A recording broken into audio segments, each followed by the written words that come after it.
Hello and welcome to today's revision session on atomic structure, which is part of the GCSE Separate Science course. So in this particular revision session, we're firstly going to look at hazards and uses of radioactive emissions and background radiation.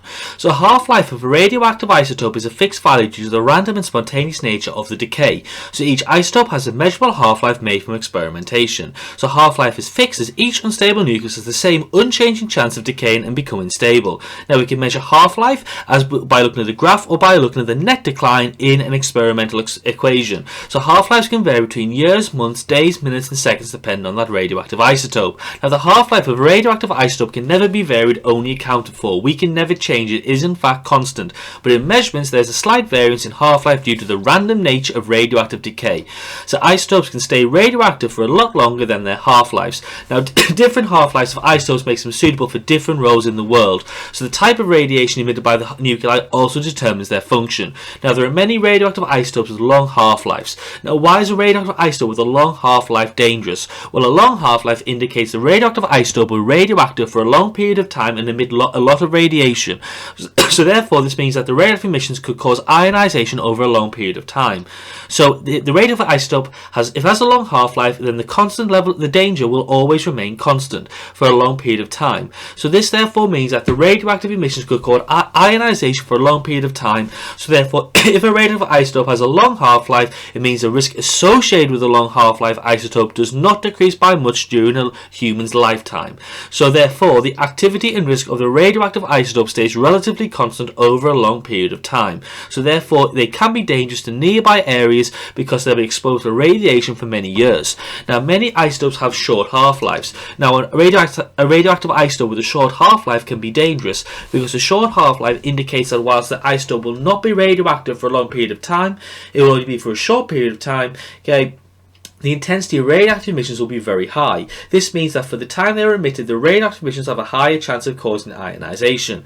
So a radioactive isotope with a short half-life means that the level of danger it presents a human over their lifetime drops dramatically. So therefore it means that for the time they are emitted, the radioactive emissions have a higher chance of causing ionization, but it means that the risk of the short half-life isotopes will decrease by a large amount over a human's lifetime. So what will happen is that the radioactive isotope will emit a high amount of radiation at the start, but then will quickly become safe. So a long half-life means that isotopes are radioactive for a long period of time, so the risk does not decrease much in a human's lifetime. So there's a constant level of risk and activity in a human's life, which is dangerous. Now this occurs as most radioactive nuclei do not decay for a long period. Now a short half-life means that isotope has a high initial intensity and activity of radioactive emission.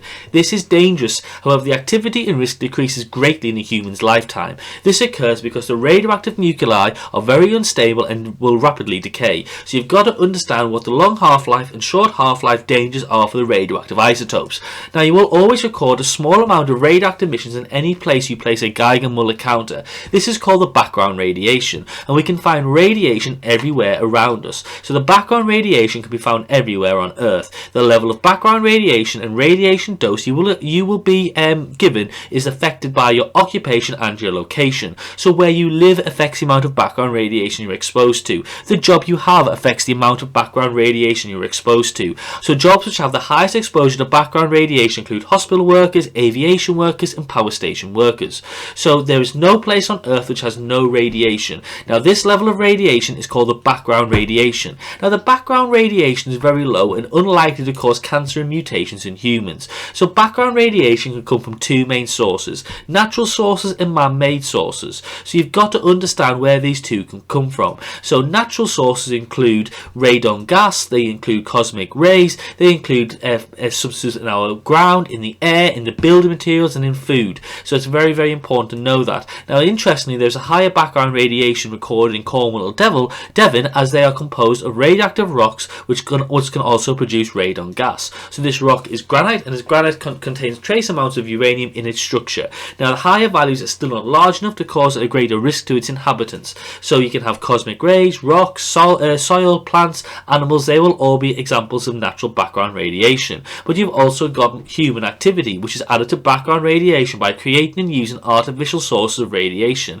Now this can include radioactive waste from nuclear power station, radioactive fallout from nuclear weapons testing, and medical procedures. So you can see on the following particular animation. Now in any investigation you must consider and subtract the background reading. So the Geiger counter must record the count before the radioactive source is placed in the room. Now this is the background radiation count. So the count must be taken before the radioactive source is placed in the room. The background radiation cannot be measured after the source has been placed in the room, as trace amounts of the source may be left behind. Now the most reliable results are taken for the longest time possible and are repeated many times. So this occurs as a radioactive decay is a random event, which means you can't actually get anomalous results for radioactive decays because the radiation cannot be anomalous, only unlikely in what it's carrying out. So the radiation count is then measured with the radioactive source in the room. Now the true radiation count is the measured count with the background radiation count subtracted, which we call the corrected count. So in this example, the corrected count could be 200 minus 50, which is 150 becquerels. If you do not correct your count, you will have a consistent error in your results from the background radiation. Now this is called a systematic error. Now the most common type of systematic error in science is a zero error. So background radiation is around us all of the time, and it comes from natural sources such as rocks and cosmic rays from space, man-made sources such as fallout from nuclear weapons testing and nuclear accidents, and the level of background radiation and radiation dose may be affected by the occupation you have and the location you live in. The dose of background radiation is measured in sieverts. A normal exposure to background radiation is harmless. However, if it increases due to work in hospitals or on airplanes or due to a disaster, this can cause harm.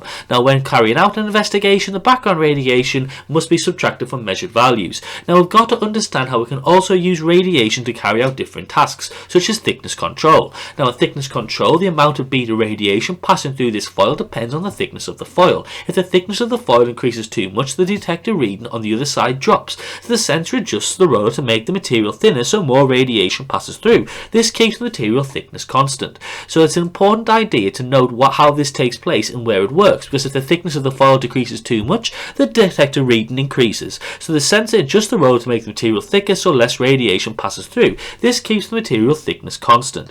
Now again, in thickness control, it's very important you can't use alpha radiation from metal, because all the alpha radiation will be stopped regardless of material thickness, and we can't use gamma radiation as all the gamma radiation will pass through the metal unstopped in this particular process. Now you can use alpha particles if you're looking at the material thickness of paper instead of a metal. Now a smoke alarm works as alpha radiation is emitted by a source from one side of the alarm to the other side, causing the current to flow. This occurs as the alpha particles ionize the air particles in the gap of the alarm, so there's a current across the gap in the circuit of the alarm. Now normally alpha particles travel across. This does not set off the alarm circuit, but if the smoke particles get inside the alarm, the alpha particles cannot travel across the alarm. So as the alpha particles ionize the smoke particles, this stops the current and the alarm goes off. Now this effect can actually be replicated by a deodorant can spray. Now beta particles and gamma rays cannot be used in the smoke alarm, as they would not ionize the air particles, and they would not be ionized by the smoke particles, because beta and gamma emissions have a much lower ionizing power than alpha particles. Now alpha particles are safe to use in a smoke alarm, as the alpha particles are kept far away from humans and they can only travel 5 centimeters in air, and also they will be stopped by the plastic casing of the smoke alarm. Now you've got to use a source with a long half-life, because it means the source does not need replacing as often, and it means the intensity of the source does not lower quickly, because this would also set the alarm off. You can also use radioactive emissions in quality control. So to check for material for any crack, a film is placed on one side of the material and a source emitting beta particles placed on the other side of the material. So if there's a crack, the beta particles will go through the gap without being stopped, and this shows up on the film. If there was no cracks in the material, the beta particle would be stopped by a metal and not show up on the film. This would cause the film to darken. Alpha particles could not be used, as they would not be stopped by the air. Gamma radiation cannot be used, as it will pass through the material and show up on the film. In sterilization, gamma rays are fired at the source, which kills off any microbes on the object by ionization, which is an example of a radiation. This prevents the object from causing an infection to the patient, and it can also be used by supermarkets to keep food fresh for longer. The higher the dose of gamma radiation, the greater the amount of ionization. Now gamma radiation destroys the cells of microbes, which is the same process as radiotherapy, as in radiotherapy the cancer cells are destroyed. So there are actually 3 different areas to nuclear physics in medicine. That's diagnosis, which is the use of nuclear radiation to diagnose an illness or condition such as x-rays and CT scans. Monitoring, which is the use of nuclear radiation to monitor the mechanisms the body, such as medical traces, and finally treatment, which is the use of nuclear radiation to treat illnesses or conditions which can control or destroy unwanted tissue, such as radiotherapy. So a use of radioactivity in the real world is a tracer to trace the flow of a substance through a system, so it can be used to monitor how organs work in the body. So what happens is medical traces can be ejected either through the blood into the bloodstream or ingested through the food. The medical tracer is mixed with radioactive sugar before it is then eaten, because sugar is used as a tracer to detect cancer cells, because radioactive sugar is taken up very easily by cancer cells.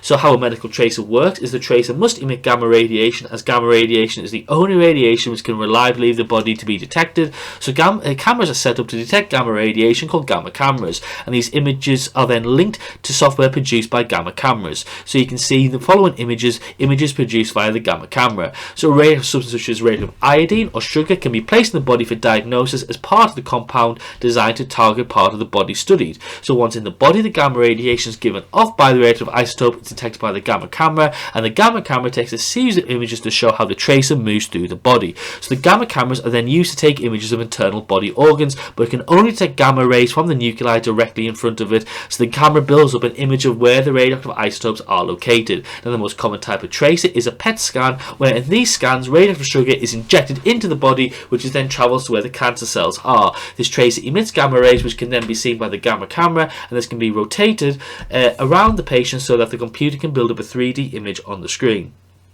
Now, radioactive emissions will also lead into the factor of whether it can be used as a medical tracer, because the isotope must give off enough gamma radiation to be detected by a gamma camera, and this will allow the radiation to be as useful whilst doing as little damage as possible. So gamma radiation should be emitted by the radioactive isotope, as it's weakly ionizing but highly penetrating. The half-life also affects whether a substance should be used as a medical tracer. So the substance should have a relatively short effective half-life, so it does not remain in the body for too long. However, the substance should stay in the body long enough for diagnosis to be carried out. So the isotope should not last in the body for more than a few weeks, so it must have a half-life of a few days. You must consider its toxicity, because you must have an isotope which after decays does not produce a toxic product, because if a toxic product was produced inside the body, this could cause severe harm to the person. So the isotope produced in the decay should be stable. So it's very important to note those particular ideas. So radioactive isotopes can be put into the body for diagnosis. Once in the body, the gamma radiation given off by the radioactive isotope is detected by a gamma camera, and the gamma camera shows a series of images to show how the tracer moves through the body. So it should have a half-life of a few days, emit gamma radiation, and decay into a stable product which does not harm the body. Another use for ionizing radiation in medicine is to treat illness, such as cancer, which is a process called radiotherapy. So radiotherapy works as the ionizing radiation will ionize and mutate cancer cells. This can kill cancers or stop the cancer tumor growing or stop the symptoms of cancer. Now we can minimize the radiation dose to healthy cells, because the ionizing radiation can cause healthy non-cancerous cells of the body to be ionized and mutate as well. So the gamma rays need to be carefully directed, and it just be just the right doses to kill the cancer cells without damaging too many normal healthy cells. So this means that what we do is we rotate the body around during the radiotherapy process. This means the tumor is continually irradiated, but the healthy cells irradiated changes each time. So the dose can be reduced to healthy cells by giving the body time to recover between doses of radiotherapy. So the different doses of radiotherapy are called fractions. So it's important to note that the treatment is repeated at intervals to give those healthy cells a chance to recover. Now gamma emitters are used in radiotherapy as it's the only radiation that will penetrate deep inside the body. Now you can also have internal radiotherapy, where a radioactive substance is placed inside the body. So the patient is injected or swallows a radioactive substance. So a radioactive implant is then placed into the patient near the tumour, which we call brachytherapy.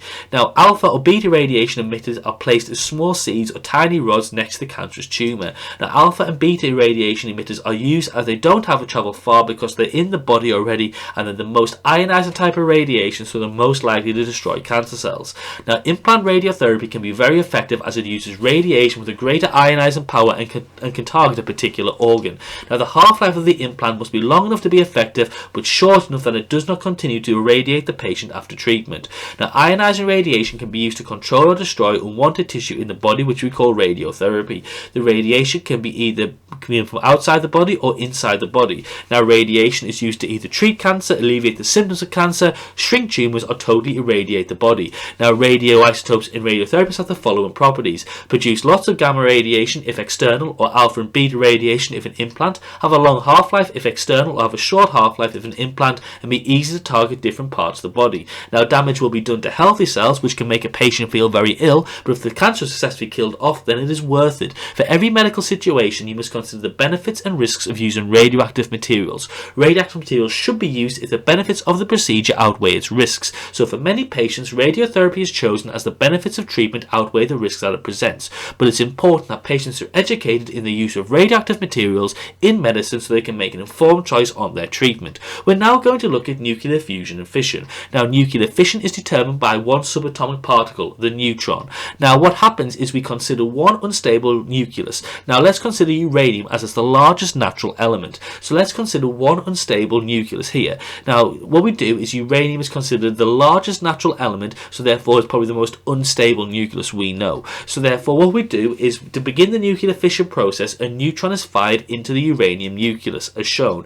The neutron is then absorbed by the nucleus, which makes this nucleus extremely unstable. So at this point the nucleus splits into two smaller nuclei to increase nuclear stability. So fission caused by a neutron being absorbed is called induced fission. Now, fission which occurs naturally without this is called spontaneous fission and is very, very rare. So you've got two types of nuclear fission that can take place. Now, the nuclear fission process increases nuclear stability. So the more stable a nucleus is, the less massive it is. So as the products are less massive, they are more stable. So during the nuclear fission process, the total mass before is greater than the total mass after, because some of the mass is turned into energy and released in the fission process. So energy is released in this process, and per kilogram there's 1,000 times more energy released this way than by combusting coal. So this energy produced due to mass from uranium turning into energy. So the full rule of energy conservation is that mass and energy cannot be destroyed or created, only transferred. So some of the mass of the uranium has been turned into pure energy. This energy produced due to mass from the uranium turned into energy is found as the kinetic energy store of the products.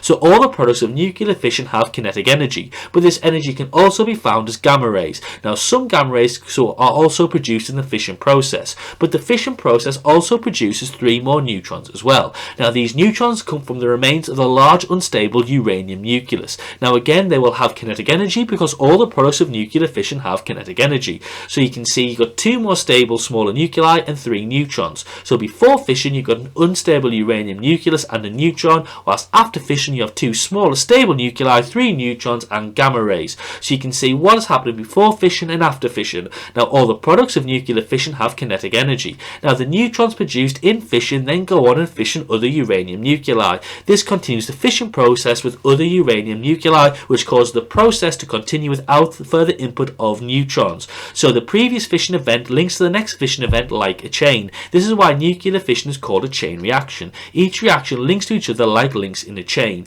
So we can show nuclear fission with the following diagram. A neutron is fired into an unstable uranium nucleus. It then causes that unstable nucleus to then split into 2 smaller new nuclei, which will also produce some energy, but will also make 3 more neutrons, which will go on to fission with other unstable nuclei. So these events are linked together in a chain. So each fission event releases energy, so it means there's a constant release of energy in the fission process. So what we can see is each fission reaction releases neutrons that are used in further reactions, and each event releases energy due to mass changing into energy. So you can see that taking place in these particular diagrams. So as the fission process continues, there are more fission events per second. This means more energy released per second in the fission chamber, so increasing amounts of energy are released at each stage. So this means that if we don't do anything about this, it is an uncontrolled chain reaction. So the reaction has gone supercritical. This can cause a nuclear meltdown in a power station where the uranium actually melts down. Now, this is called uncontrolled, as we do nothing to control the neutrons being released.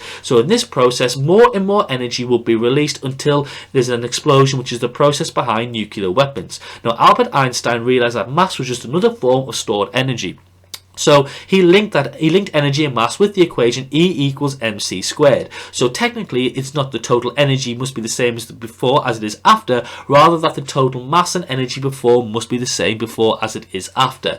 So this means that the total mass before fission is larger than the total mass after fission, because some energy is released in the process, and the difference between the masses is actually the energy that is produced. So the total mass energy before equals the total mass energy afterwards. So you know that the energy released is the missing mass times by the speed of light squared. So it means energy and mass can change between the two forms. So this means that energy and mass can be worked out by doing delta E equals delta m times by c squared. So E equals mc squared links energy and mass together, and mass can be considered a store of potential energy. In nuclear fission, the sum of the mass of a nuclei in the reaction is changed to energy, so the overall mass after is slightly less than the overall mass before. So this energy is given out as kinetic energy, where delta E equals delta m times by the speed of light squared. Now, because the speed of light is 3 times 10 to the 8th, this means a little amount of mass can be transformed into a lot of energy. So we can look at this in a power station. So in the nuclear fission process, you can see a power station where the fission process takes place in a steel vessel. So we've got to consider the processes that take place inside the steel vessel. So if we want to understand the fission process in the fission generator, we've got to understand what's going on in terms of the chain reaction. So like we said before, you can have an uncontrolled chain reaction where there's been no measure taken place to reduce the fission rate. So in an uncontrolled chain reaction, at each step of the fission chain, the fission events are releasing a greater cumulative amount of energy. So eventually this will explode as a nuclear weapon, or it will cause the uranium in the power station to melt down, which was called a nuclear meltdown. So we say the chain reaction has gone supercritical. So this occurs when the fission rate increases exponentially, which will happen naturally after the process has been induced. Now, if you want your nuclear power station to produce a steady release of energy, you would say your chain reaction has gone critical. Now, the mass of uranium needed to do this is called the critical mass, and this is where the fission rate stays constant, and this will happen when control rods are placed into the chain reaction. So what happens is the fission rate stays constant because your control rods are partially placed into the actual reactor vessel. So all the engineering in the power station is to ensure that your chain reaction stays critical. If it goes subcritical, it means that the fission reaction has ceased. This is when the control rods are fully placed into the steel vessel. So subcritical is when the fission rate decreases to 0 when you place the controls fully into a reactor vessel. Critical is when the fission rate remains constant when you partially place control rods into a reactor vessel. And supercritical is when the fission rate increases exponentially, where you just allow the induced fission process to occur naturally. So control rods are used in a core to absorb extra neutrons, which keeps a chain reaction under control. The depth of the rods in the core can be changed to maintain a steady reaction rate, and they are generally made out of boron as they absorb excess neutrons and become radioactive waste after a process. So inside a reactor vessel there are two types of rods: the fuel rods, which contain enriched uranium, which is in the form of uranium oxide, and this is where the fission process takes place. But you've also got control rods, which contain boron, and these rods are where fissile neutrons are absorbed. So for every fission reaction, on average 3 neutrons are produced. So for a control chain reaction, only 1 neutron can be allowed to fission, and now the control rod absorbs 2 out of every 3 neutrons. So for the reactor to transfer energy at a constant rate, each fission reaction must lead to only 1 more fission reaction. Since each reaction gives out 2 or more neutrons, we've got to remove some of the extra neutrons. So the control rods absorb neutrons, reduce the amount of nuclear fission processes occurring, and making the power output constant. So the depth of the control rods in the core is automatically adjusted to keep the number of neutrons in the core constant, so exactly 1 fission neutron per fission event on average goes on to produce further fission. This condition keeps the rate of release of fission energy constant.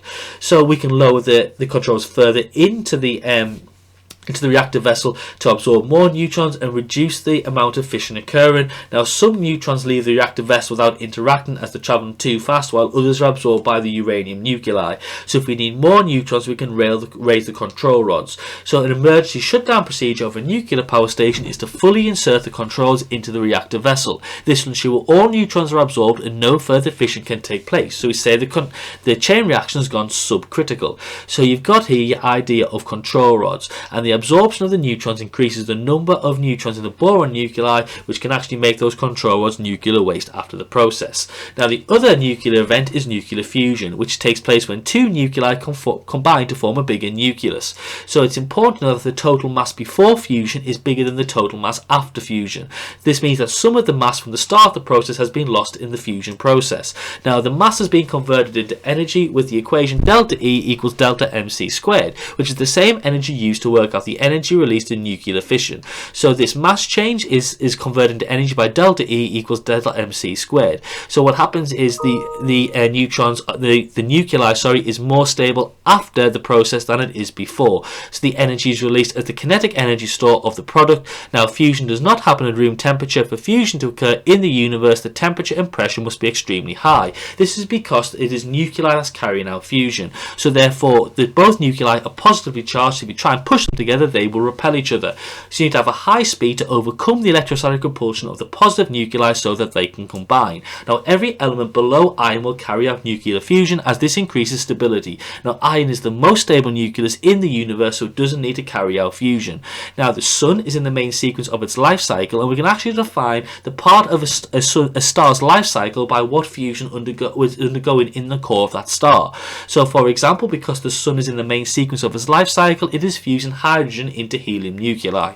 So, nuclear fusion is the joining of two light nuclei to form a heavier nucleus. In this process, some of the mass may be converted into the energy of radiation. Every element below iron can carry out fusion, and main sequence stars like the sun fuse hydrogen into helium. So fusion is when two small nuclei join to form one large nucleus. It produces the most energy per kilogram possible in the universe. It occurs naturally in stars, and most generally the reactants are hydrogen and the product is helium. Fission is when one large nucleus splits to form two smaller nuclei. You produce a lot of energy per kilogram, but not as much as fusion. It occurs in power stations. The reactant is uranium and the products are barium and krypton. So you can compare and contrast fusion like shown on the screen currently. Now, in the fusion process, which releases energy in the core of the sun, what is happening is two hydrogen nuclei are fusing to form helium and releasing energy as a kinetic energy store. Now, let's think about this. The reactants of nuclear fusion, hydrogen, are easily found in water. There's enough energy in a teaspoon of water to power the entire Earth by fusion for a year, and the product of fusion is helium, which is a harmless gas, which is non-pollutant, and also it's chemically inert, and it's an ideal product, okay, because we actually want more of it on planet Earth today. So why don't we carry out more fusion on Earth today? Because, as we said before, the reactants are found in seawater. The product is a harmless byproduct, and there's the most energy release possible per kilogram in the universe. But like we said before, the charges on your hydrogen nuclei are both positive, so they repel each other. So to overcome this repulsion between the reactant nuclei, the nuclei need to be forced together at a high speed. So this does not occur naturally on Earth, because you will also need a high pressure as well to force the nuclei together. So what you will need is a high pressure and a high temperature to push these nuclei together to start the nuclear fusion process. So what is important to note is the conditions for fusion are high temperature and high pressure. Now, this is very difficult to achieve for more than a few seconds, and it's also very expensive to carry out. It costs more to carry out fusion than actually you get the money back from selling the energy produced via fusion. So let's just clarify. The nuclei in fusion have to get very close in order to collide, and if the nuclei are moving very fast, they can overcome the electrostatic repulsion of being two positive charges.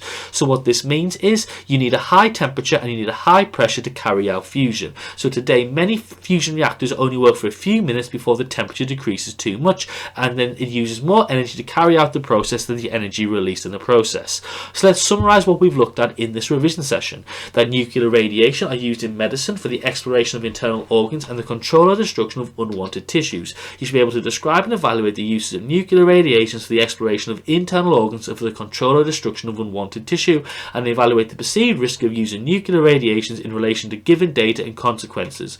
Nuclear fission is the splitting of large and unstable nuclei. Spontaneous fission is rare. Usually for fission to occur, the unstable nuclei must first absorb a neutron. The nucleus undergoing fission splits into two smaller nuclei in roughly equal size and emits 2 or 3 neutrons plus gamma rays. Energy is released by the fission reaction, and all the fission products have kinetic energy. The neutrons may go on to start a chain reaction, and the chain reaction is controlled in a nuclear reactor to control the energy released. The explosion caused by a nuclear weapon is caused by an uncontrolled chain reaction. Now, nuclear fusion is the joining of two light nuclei to form a heavier nucleus, and in this process, some of the mass mass may be converted into the energy of radiation. So I hope you've enjoyed today's lesson, which is a revision lesson on atomic structure in GCSE Separate Science Physics. Thank you very much for listening and have a lovely day.